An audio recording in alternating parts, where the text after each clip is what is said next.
এই খাতা কার? দিদি, জি স্যার। এই খাতা কার? আমার স্যার। কি লিখছে এগুলো? কি লিখছি স্যার? আই- আই আই বলেন বলেন কি উল্টো পাল্টা লিখছে এগুলো? বলেন না স্যার কি লিখছি? কেন তুমি পড়তে পারছো না? না স্যার কিছু দেখতেছি না স্যার, সব ঝাপসা লাগতেছে। বলেন না স্যার কি লিখছি? তোমাকে আমি কতবার বলছি যে প্রতিদিন এই ধরনের ফাজলামি গুলো করবো না। কান ধরো, সেটা বলতে পারবে না, শুধু কাম করো। যাও সবাই আজকে আজ যাও। এই হচ্ছে ফুল আর এই হচ্ছে বিচের বাতল। কুমিল্লায় শিক্ষকের প্রেমের প্রত্যাখ্যিত হয়ে ছাত্রীর অকাল মৃত্যু। কুষ্টিয়াতে শিক্ষক প্রেমের প্রস্তাব ফিরিয়ে দেওয়াতে ছাত্রীর গলায় দড়ি। খুলনায় শিক্ষকের জন্য ছাত্রীর গায়ে আগুন। এখন আপনি নিজেই দেখেন এখানে প্রত্যেকটা শিক্ষকের কত বছরের জেল আছে। এবার চিন্তা করেন আপনি কি দিবেন, ফুল নাকি বিষ? আমি দুটো একটাও দিব। এই বিষের বোতল আমি নিয়ে গেলাম, ফার্দার এরকম জ্বালাবা বিষ কি মারা যাবো। ও স্যার, ওই বোতলে কিন্তু বিষ নাই, 7 আপ আছে, খেয়ে দেখতে পারেন। হাজির একটা মেয়ে।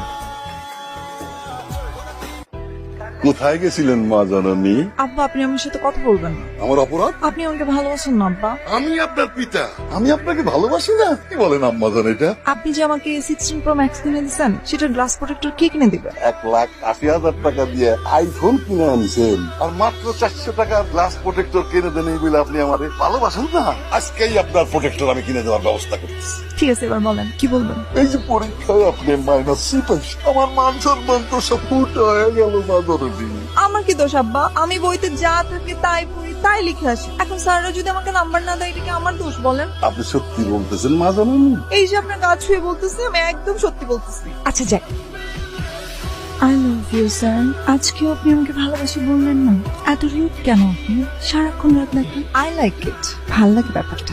আমার জামাই তো একটু ডিফারেন্ট হবে তাই না? কোচিং এ তো আপনাকে পড়াতে পারলাম না, এবার ঘরে ঢুকুন।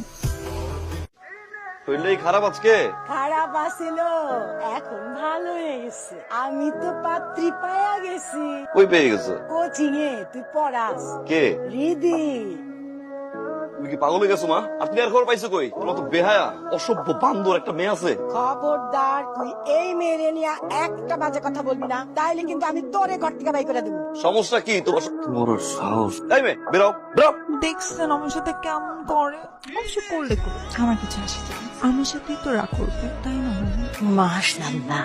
কি মাশাআল্লাহ? কালকে থেকে আমার কোচিং এ আসবে না ফাজিল মেয়ে। বাসায় আসছি দেখে কোচিং থেকে বের করে দিচ্ছেন, এবার দেখেন আমি মকবুল, 3 রানিং চেয়ারম্যান। আমার মেয়েরে মশা কামড়াবে, এটা কিছু হইলো? কোথায় মশাই কামড়ায়? তোমার ওইখানে আমার মেয়ে পড়ায় অমনোযোগী হয়, তাই আমার মেয়ে আর ওইখানে পড়তে যাবে না। আলহামদুলিল্লাহ।